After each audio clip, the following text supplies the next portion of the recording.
नर्सिंगची परीक्षा जवळ येते आणि टेन्शन वाढतंय. अभ्यासाला सुरुवात कुठून करावी हेच समजत नाही आहे. तर नमस्कार, नर्सिंग एक्झाम सोल्युशनमध्ये तुमचे स्वागत आहे. आज आपण पाहणार आहोत की नर्सिंग परीक्षेचा स्मार्ट पद्धतीने अभ्यास कसा करावा. अभ्यासाचे 5 महत्त्वाचे टप्पे मी तुम्हाला सांगणार आहे. तर बघा, सिलेबस आणि ब्लूप्रिंट समजून घ्यायचे. सर्वात आधी तुमचा अभ्यासक्रम समोर ठेवा.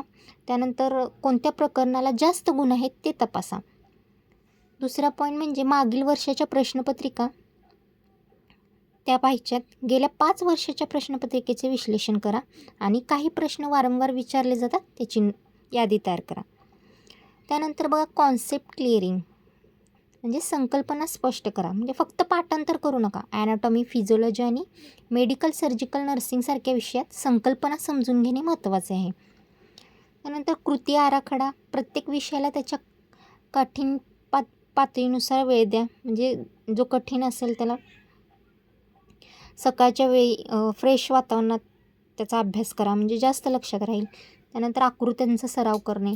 नर्सिंगमध्ये आकृत्यांना खूप महत्त्व असते. योग्य लेबलसह आकृत्या काढण्याचा सराव करा, यामुळे तुमचे गुण वाढतात. परीक्षेसाठी खास टिप्स बघा, उत्तर लिहिताना बुलेट्स वापरा. वेळेचे नियोजन करा जेणेकरून एकही प्रश्न सुटणार नाही. नर्सिंग केअर प्लॅन लिहिण्याची पद्धत नीट समजून घ्या. का आपण मागील वर्षाच्या प्रश्नपत्रिका सॉल्व करायच्या?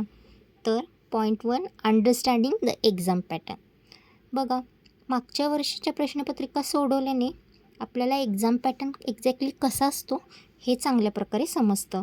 म्हणजे त्यामध्ये कोणकोणत्या प्रकारचे क्वेश्चन असतात, जसे की शॉर्ट नोट्स असतील, लाँग आन्सर क्वेश्चन असतील, MCQ असतील, ते कसे असतात आणि कशा प्रकारे येतात ते आपल्याला चांगल्या प्रकारे समजते. पॉईंट दुसरा आहे आयडेंटिफाईंग रिपीटेड टॉपिक्स.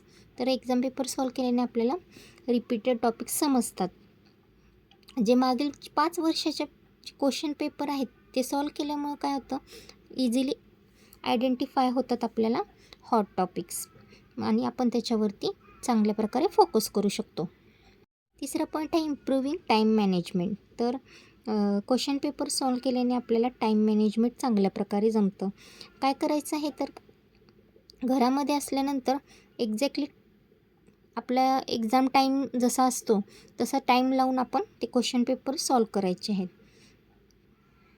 तर पॉईंट आहे आन्सर प्रेझेंटेशन स्किल. तर बघा, प्रॅक्टिस मेक परफेक्ट म्हणतात. जसं when you solve old paper you learn how to structure your answer. म्हणजे तुम्ही कशा प्रकारे त्या प्रश्नाचा आन्सर देऊ शकता हे आपल्या चांगलं लक्षात येतं. 5वा पॉईंट आहे बूस्टिंग कॉन्फिडन्स. प्रश्नपत्रिका सोडवत राहिल्यामुळे एक प्रकारचा आत्मविश्वास वाढतो आणि जी परीक्षेची जी भीती असते ती कमी होते, नाहीशी होते. त्याचप्रमाणे आपण कोणत्या विषयात चांगले आहोत, कोणत्या विषयात वीक आहोत हे पण समजते.